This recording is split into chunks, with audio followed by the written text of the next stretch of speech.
Korang tahu tak, dekat TTDI Jaya Shah Alam ada satu kedai nasi Kak O yang legend gila.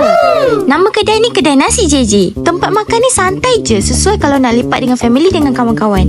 Paling best dekat kedai nasi JJ ni ada 3 cawangan kat Malaysia tau. Dekat TTDI Jaya Shah Alam, Seksyen 24 Shah Alam, dan dekat Kota Baru Kelantan pun ada juga. Korang nak sarapan, lunch atau nak tapau, semua boleh dekat nasi JJ. Kombinasi nasi dengan ayam goreng crispy, ayam gulai dia terus buat kita lupa gulai kat tempat lain. Dengan tambahan sambal pedas-pedas manja, memang kami approve.